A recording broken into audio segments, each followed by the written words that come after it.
This is a Flying Cow production.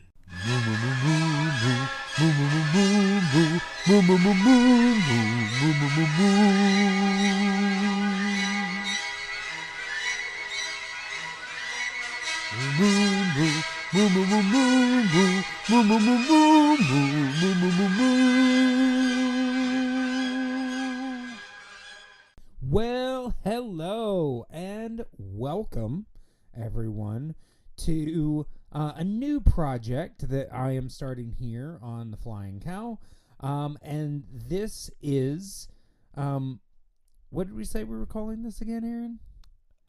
This is the Great Film Challenge. Yes, John, I was going to say adventure. We Either went way. back and forth between the Great Film Adventure and the Great Film Challenge. I think we decided on challenge. Yes, we did. But yes, for anybody that is new to the feed, my name is Clay Johnson, the Flying Cow himself, and here with me today is my nephew Aaron. Say hello, Aaron. Hello. Aaron is joining me for this little project because number one, I just thought it would be a fun thing for us to do, but he got some posters for your birthday? Yes, my birthday. Yeah, so he got some posters for his birthday this past year. It's your 17th birthday, right? Yes. Yeah. And the posters were both lists. One of them they were both basically 100 things to watch or listen to. I mean, it's a bucket list. So before you die, Yes. we're gonna get this done long before that. Yeah, it was like basically a challenge to watch 100 specific films. And being a big film fan, I thought, this would be a fun thing for us to do together, and a fun way for you to learn a little bit about these films. We decided to do this, and I talked him into doing it so that people could listen to it. So, yeah. Do you have any thoughts or anything that you want to say before we get started, Aaron? I definitely really liked the idea of doing this. Mm-hmm. And now with getting to go through all the list and see what we can review and whatever, I feel like that'll be a lot of fun, especially just getting to dissect and talk about the movies themselves. Absolutely. So, the first thing we did when we were talking about doing this is we sat down with the list, and we just kind of went through, because he's a film fan already. There were definitely some, there are some softballs on there like Jurassic Park, Star Wars, things like that. Things that we will eventually talk about, that he had already seen, but he definitely wanted to give a rewatch just to give some more context to it. And also because some of them are just fun movies. Yes. But we noticed that there were 3 on there that we had actually just recently watched, because like I said, I'm a big film fan, so I'm always trying to introduce him and his sister and his mother to films. So the first one actually was part of a little horror a horror marathon or something that we did. It was actually one of the last films that we watched. It was on that last day. It is Stanley Kubrick's 1980 film, The Shining. Which of course was written and directed by Stanley Kubrick, based on The Shining by Stephen King, starring Jack Nicholson, Shelley Duvall, Scatman Carruthers. It's just, what were your initial thoughts about the film? First of all, before you watched it and you saw it on the list, what were your thoughts about the idea of watching this film? before we watched it. Yeah, before we watched it, because I sent you guys a list of films that I wanted to introduce you to, and you guys kind of voted on it. I didn't really know a whole lot, Sure. but I was definitely interested in watching it for real, because, like, for people who don't really know or just hadn't watched it at all or anything, it's all you know is here's Johnny, Yeah, and that's it. But I was glad to like actually finally watch it, and I loved it was just genius, really. yeah.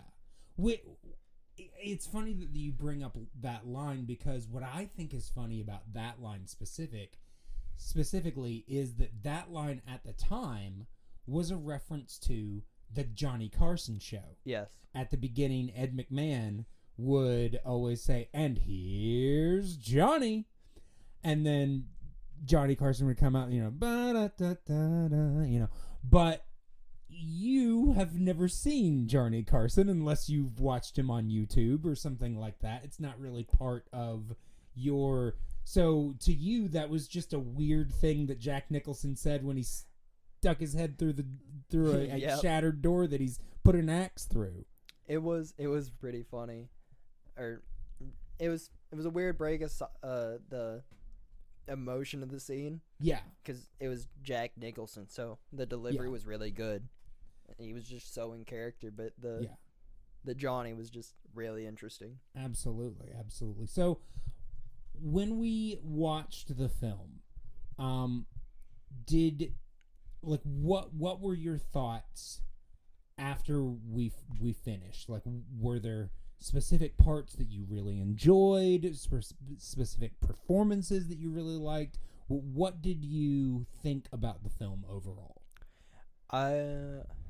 Overall, I really liked it, especially some of the more psychological parts, even though it wasn't completely focused on that. Right. But for like specific parts, I always loved when it was Nicholson's character was just Jack, right? Yeah. His character was Jack Torrance. Jack Torrance, yeah. When Jack Torrance would go into the bar and he would have a conversation with the barkeep or whatever, but it's not even really there. It's all in his head. Right. And especially towards the end when they do that like pan out shot and he's in the photo from like 1930. I loved that.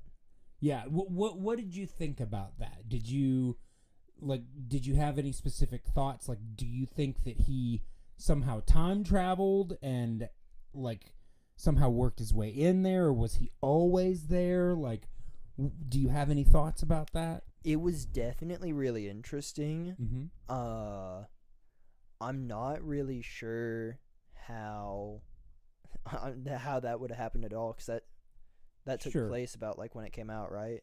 Yeah, so it came out in 1980, and it was set, I think, basically present day, as to when they made the film. So, yeah. I'm not sure whether it'd be time travel or anything. It might have had something funny to do with the funny, like, Shining thing that they were talking about that played a major role in the movie. But I'm not too sure. I wouldn't be like, oh, it's just something cool for cinematic purposes. It probably has a meaning, but I'm not too sure what to think of it outside of that. Haven't thought too hard about it. I get it. No problem. All right. So if you had to pick, what would you say was your favorite scene in the film? Oh.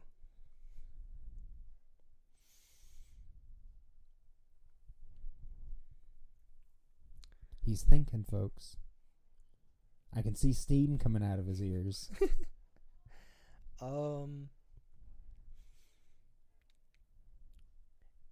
It was kind of long, but I did really enjoy the eventual escape out of the hotel.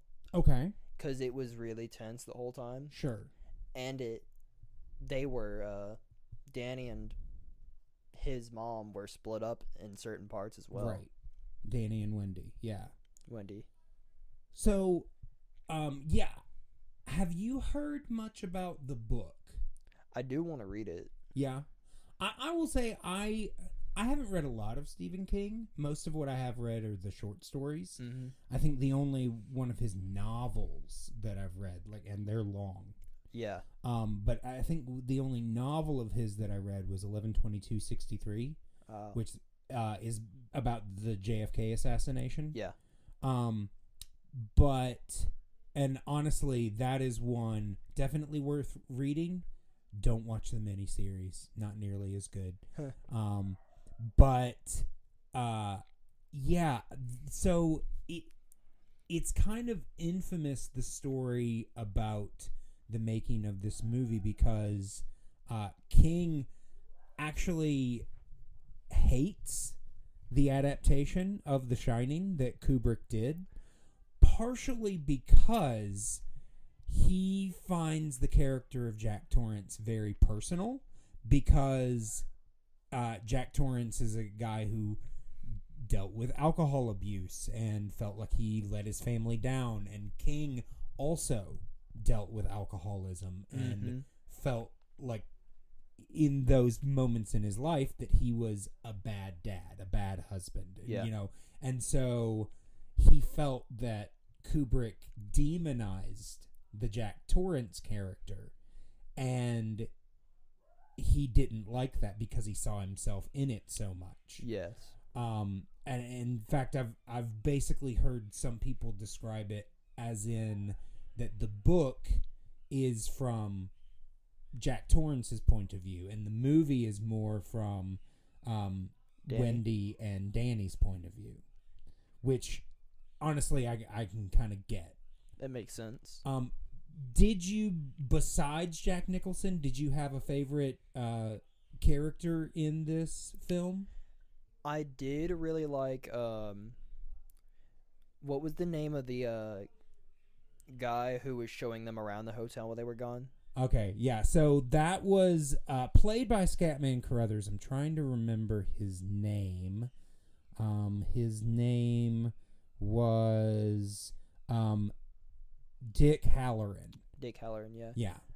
I liked how he was almost a sort of a mentor and teacher for Danny, especially when it came to the Shining stuff. Yeah. But even outside of that, he was just a interesting character in all his mannerisms and the way he acted. Yeah, agreed. What did you think, or did you really have any thoughts at all about the performance of Shelley Duvall as Wendy? I've not seen a whole lot of her stuff, but I did really enjoy it. I mean, did you read that she was truly terrified? Oh yeah, no, for sure. Yeah, especially in the more tense scenes. It was her who managed to lock Jack in the food freezer room. Yeah. Especially there and in the bathroom when she tries to get out the window, and sure. The funny door scene. Sure. I will say, it's now kind of a famous story. Apparently, Kubrick was not very kind to his actors, especially her. Oh. And legitimately just tried to make her terrified the whole time, which is why it reads the way it does. Wow. So yeah, kind of messed up. Yep. Yeah, we definitely, I definitely appreciate Shelley Duvall's performance. I wish that it hadn't happened the way that it did, but I think that she did a great job. Shelley Duvall passed earlier this year. Yes. She did a lot of great things. I think, did you ever watch any of those fairy tale theater things with me?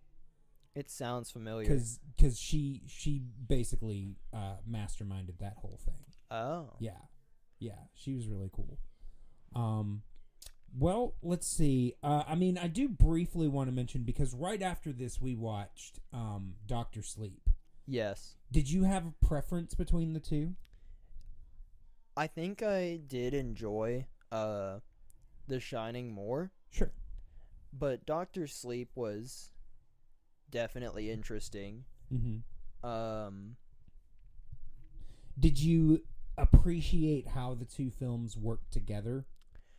I definitely did, especially in the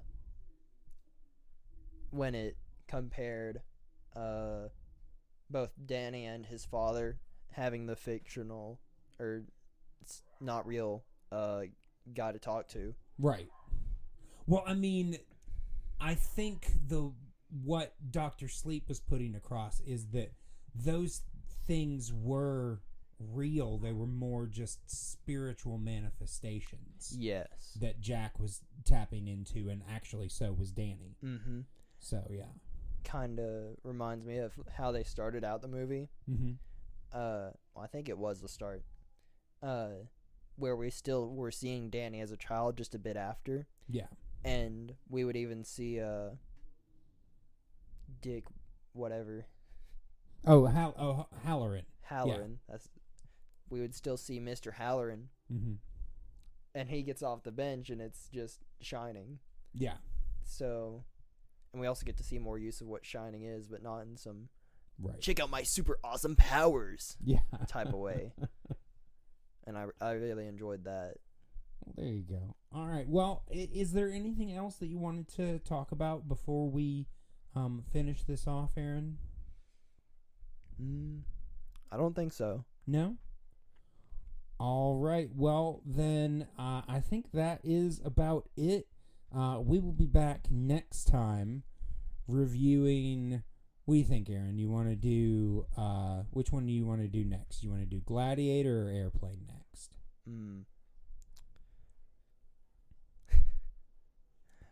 The steam, folks. It's just wafting through the room. Smokestack over here. Yeah. I think we should do Airplane next. All right. Sounds good. All right. So, yes, you heard it here, folks. We will be talking about Aaron's first watch of another 1980 film, Airplane, next time. But until then, moo.